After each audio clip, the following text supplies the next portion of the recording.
Assalamualaikum warahmatullahi wabarakatuh. Bismillahirrahmanirrahim. Alhamdulillah wassalatu wassalamu ala Rasulillah wa alihi wa sahbihi wa mawalah amma ba'du. Bapak Ibu, teman-teman sekalian yang dirahmati Allah, baiklah kita lanjutkan kembali materi ke-14 yaitu rutinitas Rasulullah SAW pada pukul 14 ya, atau pada pukul 2 siang.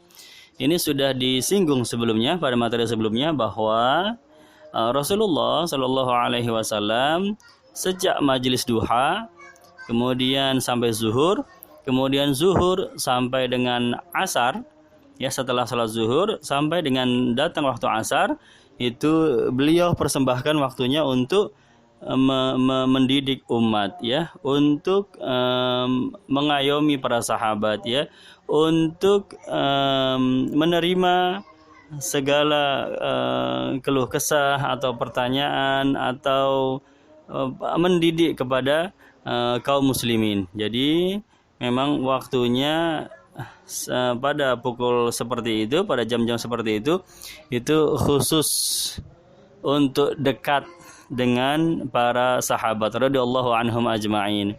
Ya, jadi pada pukul 14 pun demikian, masih melanjutkan dari kegiatan beliau yang di pukul 13 ya. Ada kalanya beliau dalam kunjungan, ada kalanya beliau sedang berkeliling kota Madinah ya. Ini juga salah satu dari kebiasaan Rasulullah SAW, bahwa beliau itu orang yang sering melewati lorong-lorong kota Madinah, jalan-jalan kota Madinah untuk melihat secara langsung aktivitas para sahabat. Terkadang para sahabat yang ada di rumah beliau temui ya, atau terkadang para sahabat yang sedang berada di tempat usahanya ya, di tempatnya mencari rezeki, beliau temui di tempat usahanya tersebut ya. Di antaranya ya kisah ketika seorang sahabat di tempat penyamakan kulit ya, sedang menyamak kulit. Beliau datang di tempat tersebut sallallahu alaihi wasallam. Kemudian di situ ada seorang anak muda yang kelihatannya baru belajar menyamak kulit ya. Menyamak kulit itu artinya mengeringkan kulit. Jadi kulit kambing atau kulit onta itu kan bagian luarnya bulu, bagian dalamnya adalah daging-daging berlendir. Bagian dalamnya itu masih basah dan penuh dengan lendir ya.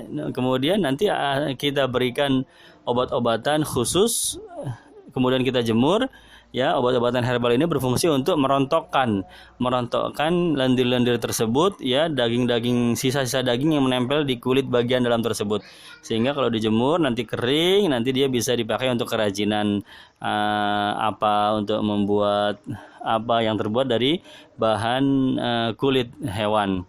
Ya, itu namanya menyamak kulit. Ya, kemudian Rasulullah SAW melihat seorang pemuda sedang menyamak kulit, tetapi beliau melakukan dengan cara yang kurang benar. Ya, maka didekati oleh Nabi SAW. Ya, kemudian dia bilang, wahai pemuda, ini caramu ini sepertinya kurang benar, ya. Sepertinya engkau masih belajar. Mari sini saya tunjukkan bagaimana cara menyamak kulit yang benar. Maka Nabi menggulung lengan baju beliau, dan beliau kemudian memberi contoh melakukannya di depan pemuda tersebut sallallahu alaihi wasallam. Bayangkan ya, ini kalau orang yang tidak biasa, orang-orang umum melihat ini pekerjaannya cukup tidak bersih ya. Ya, cukup tidak bersih. Kulit bagian dalam itu jijik kita melihatnya ya, kalau bukan orang di bidangnya. Ya, penuh dengan lendir. Ya, kemudian bahan-bahan yang dioleskan di atas kulit tersebut juga bahan-bahan yang sifatnya keras ya, panas. Tapi Rasulullah SAW memberi contoh. Beliau rela tangannya kotor dan tampak biasa-biasa saja begitu ya, memberikan contoh kepada para sahabat tersebut. Ini salah satu daripada bagaimana dekatnya Nabi SAW kepada para sahabat. Beliau tidak pernah berpikir seorang Rasul harus dihormati, tidak pantas untuk mengerjakan pekerjaan orang-orang biasa yang kotor seperti itu ya. Tidak ya, beliau sangat bersosial, sangat menyatu dengan kehidupan umatnya sehari-hari. Terkadang juga beliau sedang jalan, ada sebuah hadis ya sedang jalan di kota-kota, di jalan-jalan Madinah tersebut, ternyata ada seorang ibu yang sedang memasak sup. Beliau berhenti sebentar, ditegur ibu itu, "Ibu lagi masak apa?" "Lagi masak sup daging ya Rasulullah." "Sepertinya enak masakan ibu ini, boleh saya cicipi ibu?" Subhanallah, ya ini Rasulullah Shallallahu Alaihi Wasallam yang bertanya seperti itu, "Boleh nggak saya cicipi ibu?" Ya, maka sama ibu itu diambil bagian dagingnya saja, satu bongkah, satu buah daging itu yang bisa dimakan, maka dimakan sama Nabi Shallallahu Alaihi Wasallam dan beliau memuji, "Ini enak sekali ibu ya, luar biasa aja." Kemudian beliau berangkat lagi, jalan lagi. Ini menunjukkan bahwasanya Nabi Shallallahu Alaihi Wasallam sangat dekat sekali, tidak ada jarak dengan para sahabat. Ya, seolah-olah beliau menempati posisinya sebagai orang biasa-biasa saja. Padahal beliau adalah Sayyidul Mursalin wa Khatamun Nabiyyin. Sebaik-baiknya makhluk Allah di langit dan di bumi adalah baginda Nabi Muhammad SAW, ya. Tetapi beliau biasa-biasa saja. Dan bagaimana kita bayangkan betapa bahagianya si ibu tersebut yang sedang memasak sop. Ya, penulis kitab bahkan menuliskan bahwa coba bayangkan seandainya ibu ini nanti besok-besok atau di kapan hari dia akan bercerita kepada tetangganya, "Dulu Rasulullah SAW pernah mencicipi daging saya dan beliau mengatakan daging saya enak." Bagaimana bahagianya ibu tersebut, ya, Sallallahu Alaihi Wasallam. Jadi inilah dia aktivitas Nabi ketika memantau keadaan kota. Ya, kalau di tempat pekerjaan beliau datang ke tempat-tempat usaha, ya, maka menemui sahabat yang sedang masih dalam usahanya, ya. Beliau para pemilik kebun korma, beliau datangi kebun-kebun korma di kota Madinah. Itu juga salah satu daripada kebiasaan Rasulullah SAW, ya. Maka akan menemui para pemilik kebun, orang-orang yang sedang bekerja di kebun, dan mereka akan senang Nabi hadir di kebun korma. Kadang-kadang Nabi duduk di bawah pohon korma sambil berteduh karena kegiatannya kan siang hari, ya, sambil berteduh, sambil beristirahat. Senang sekali, luar biasa para pekerja di kebun tersebut, apalagi para pemiliknya. Beliau akan menyuguhkan kurma, kemudian sama Nabi dimakan Shallallahu Alaihi Wasallam. Menyatu sekali, pemimpin yang sangat menyatu dengan rakyatnya. Kemudian juga, ya, selain dari kunjungan-kunjungan yang sifatnya pendekatan seperti itu, yang sifatnya merebut hati kepada para sahabatnya, Nabi juga acap kali keluar dari rumahnya menuju suatu tempat untuk hal-hal yang penting, ya. Misalnya beliau pergi ke pasar, ya. Di situ beliau akan memberikan pendidikan dalam bidang ekonomi, bagaimana caranya, ya,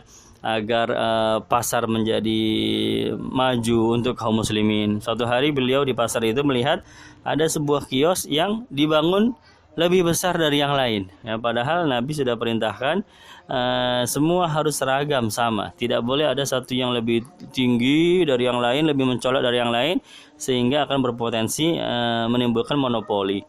Ya, ketika Nabi melihat ada kios yang dibangun lebih besar dari yang lain, padahal tanah di pasar itu adalah tanah milik umat, ya, bukan milik pribadi. Tidak boleh dibeli tanah itu, tanah pasar itu, ya, tidak boleh disewakan. Siapa saja boleh berdagang di pasar kaum muslimin tersebut.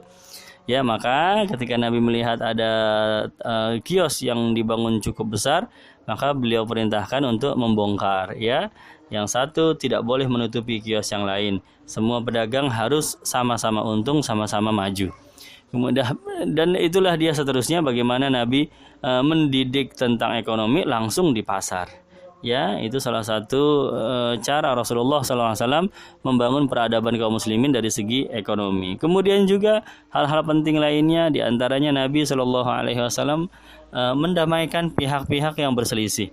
Ada sebuah hadis di mana Bani Amr bin Auf, ya, itu tinggal di sekitar Kuba, ya, sedang berselisih paham sehingga timbul perang suku, perang saudara. Maka Nabi datang kemudian mendamaikan mereka, ya, dan seterusnya. Ini hal-hal penting yang dilakukan Nabi berkaitan dengan beliau kalau sedang memantau keadaan kota di Madinah.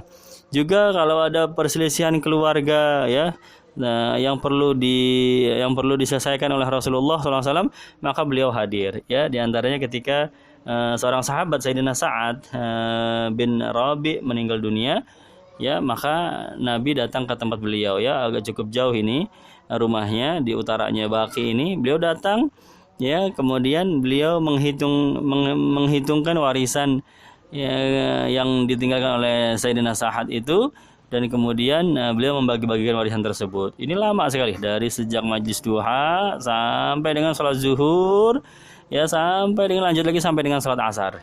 Ya, dan biasanya kalau Rasulullah SAW memiliki urusan yang panjang seperti itu, atau beliau memperkirakan ini urusan akan lama, maka Nabi mewakilkan kepada Sayyidina Abu Bakar untuk menjadi imam sholat di Masjid Nabawi. Ya, jadi ini sekaligus ada pertanyaan yang kemarin, ya, bahwa Rasulullah SAW dalam kunjungan-kunjungan tersebut selalu menghitung-hitung dengan patokan waktu sholat. Kira-kira nanti asar beliau pasti sudah berada di Madinah, di Masjid Nabawi untuk memimpin sholat berjamaah. Tetapi kalau memang sangat mendesak, ya, ada keperluan yang memang durasinya panjang, maka beliau akan berpesan kepada Sayyidina Abu Bakar untuk menggantikan beliau sebagai imam sholat, dan beliau akan sholat berjamaah di tempat lain, ya, di mana beliau ada keperluan mendesak tersebut.